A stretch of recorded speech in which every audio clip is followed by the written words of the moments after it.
Good morning student. Dear student, आशा आप घर पे सब स्वस्थ होंगे और अपनी पढ़ाई अच्छे से कर रहे होंगे। आज हम हिंदी की पहली कविता मेरी अभिलाषा पढ़ रहे हैं। आप ध्यान से पढ़िए।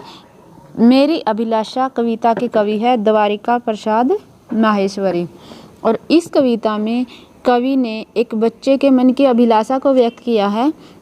अब हम इस पोइम को शुरू करते हैं। सूरज सा दमकूं मैं, चंदा सा चमकूं मैं, झलमल झलमल उज्जवल तारों सा चमकूं मैं, मेरी अभिलाषा है। यहाँ पे कवि एक बच्चे के माध्यम से कहते हैं कि जिस प्रकार आसमान में सूरज दमकता है यानी कि चमकता है, उसी प्रकार मैं भी दमकूं और चांद जिस प्रकार चमकता है मैं भी उसी प्रकार चमकूं और जिस प्रकार रात को आकाश में तारे टिमटिमाते हुए चमकते हैं उसी प्रकार मैं भी चमकूं। यही मेरी अभिलाषा है, यही मेरी इच्छा है।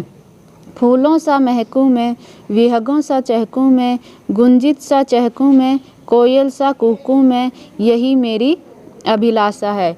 यहाँ पे कवि कहता है कि जिस प्रकार फूल अपनी महक चारों ओर फैलाते हैं उसी प्रकार मैं भी अपनी महक चारों ओर फैलाऊं और पक्षी चहकते हुए जिस प्रकार आसमान में सुंदर लगते हैं उसी प्रकार मैं भी चहकूं और जिस प्रकार भौरों के गुंजन से युक्त भंवरे चहकते हुए सुंदर लगते हैं उसी प्रकार मैं भी चहकूं और कोयल जिस प्रकार अपनी मीठी आवाज़ से सभी का मन खुश करती है उसी प्रकार बच्चा कहता है कि मैं भी अपनी मीठी आवाज़ से सबका मन खुश करूं।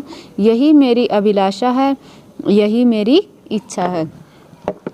नभ जैसा निर्मल हूँ, शशि जैसा शीतल हूँ, धरती सा सहनशील हूँ, पर्वत सा अविचल हूँ, मेरी अभिलाषा है। यहाँ पे कवि कहता है कि जिस प्रकार आकाश निर्मल है, स्वच्छ है, उसी प्रकार मैं भी निर्मल बनूं। चंद्रमा जिस प्रकार शीतल है उसी प्रकार मैं भी शीतल बनूं और धरती सारा वजन अपने ऊपर उठाकर भी जिस प्रकार धैर्यशील और सहनशील है उसी प्रकार मैं भी धैर्यशील और सहनशील बनूं और जिस प्रकार पर्वत अविचल है, जो चल नहीं सकता लेकिन फिर अपनी जगह पे अडिग है, उसी प्रकार कवि कहता है कि मैं भी अपने दृढ़ संकल्प पर अडिग बनूं। यही मेरी अभिलाषा है, यही मेरी इच्छा है।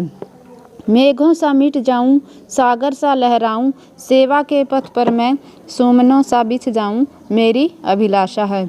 यहाँ पे कवि कहता है कि जिस प्रकार आसमान में बादल बारिश के बाद मिट जाते हैं और सागर जिस प्रकार लहराता है उसी प्रकार मैं भी लहराऊं और सेवा रूपी मार्ग पर मैं फूलों के जैसे बिछ जाऊं। यही मेरी मन की अभिलाषा है या इच्छा है।